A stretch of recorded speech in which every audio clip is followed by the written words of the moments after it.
So where we left off, we had this canister, because it had a closed top and had a vacuum above the fluid, and the fluid on top had a I'm using the big marker right now. But the fluid on top had an area of A1, and I poked a little hole with a super small area A2, and I said that the area of A2 is so small it's 1/1000th of area 1.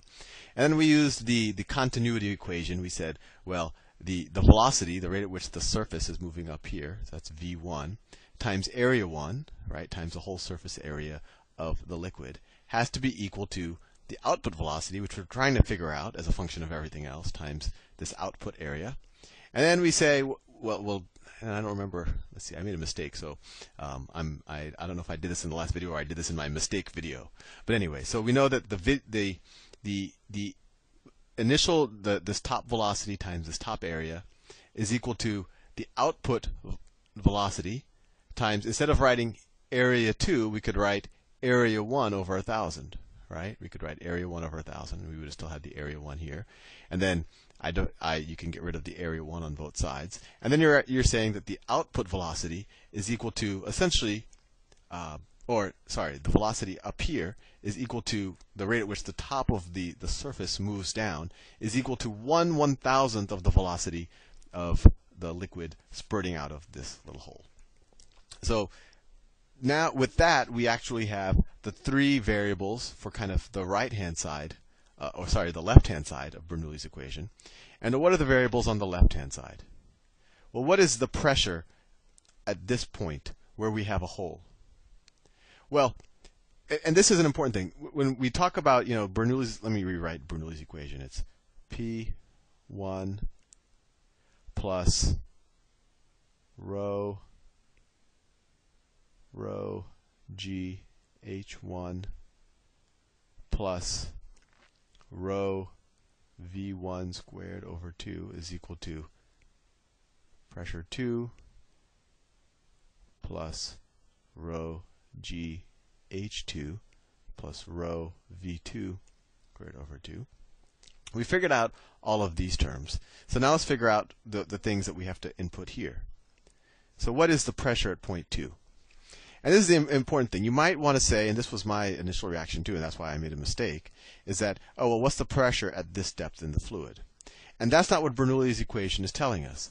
The Bernoulli's equation is telling us, actually, what is the external pressure at that hole, right? How much, when we did the derivation, we were saying how much work. This was kind of the work term, although we played around with it a little bit, right? But if we look at the water that's spurting out of the hole, it's not doing any work because it's not actually exerting force against anything. So it's not actually doing work. So when we think about the pressure, the output pressure, it's not the pressure at that depth of the fluid. You should think of it as the pressure at the hole, the external pressure at the hole. And in this case, there is no external pressure at the hole. If there was, let's say that if we closed the hole, then at that point, sure, the pressure would be the pressure that's being exerted by the outside of the canister to contain the water, in which case we would end up with no velocity. The water wouldn't spurt anywhere. But now we're saying the external pressure is 0. That's what the hole essentially creates. So we're going to say that P2 is 0. So this is 0. So this pressure was 0 because we're in a vacuum, and then P2 is also 0. So both of these are 0. Remember, that's kind of the external pressure. It's the pressure. P1 is the pressure, external pressure to the input to the pipe, and you can kind of view this as a pipe, right? I could redraw that cup as kind of like this. Well, I could redraw it as a pipe like that looks like. Well, actually, no. Let me undo that. That has a big hole on the top, and it goes down some level to a super small hole like that. And this would be a vacuum, and the fluid is just going in and it's spurting out at this end, right? So anyway, the pressure going into the pipe is 0, and we said since we put a hole, the pressure coming out of the pipe is 0. So we're doing no work. And what is this term? Well, this was the potential energy term, and we said that H1 is equal to H is equal to, we're saying that this is 0 height. So now this simplifies to rho times gravity times H plus rho times v1 squared. Well, v1 we said is equal to this. So rho over 2 times v2 over 1,000 squared. Right? I just substituted v2 over 1,000 for v1.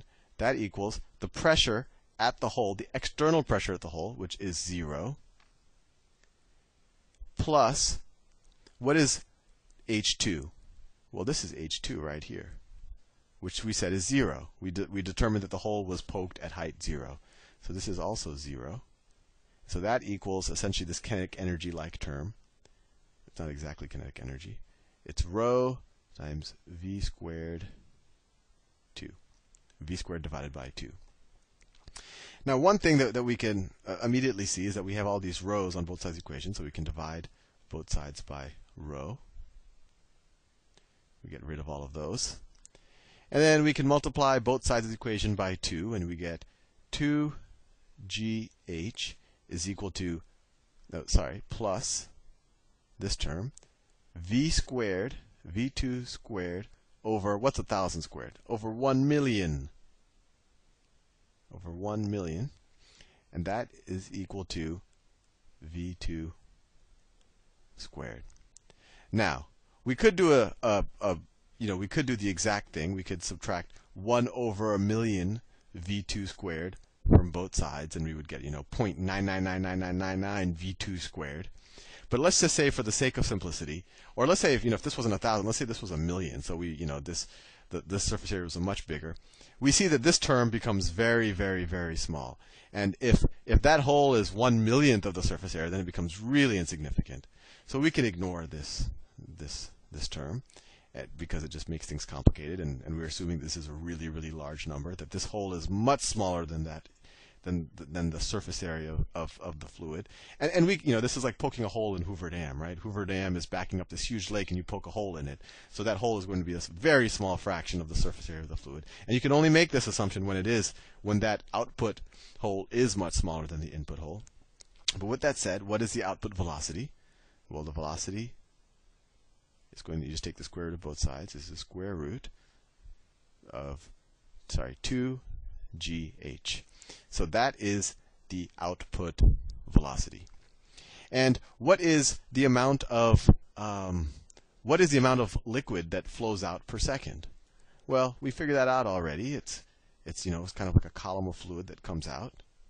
So per second, the length of the column of fluid will be the velocity times time, and then the cross section of that column is equal to the output area. So if I wanted to know the flow coming out, it would be the flow coming out, or the flux coming out, would be equal to the hole's area times the output velocity, and that would equal the area times the square root of 2gh. And we could use that to actually solve problems in the future if we had actual numbers. Anyway, I only have a minute and a half left, so I'll see you in the next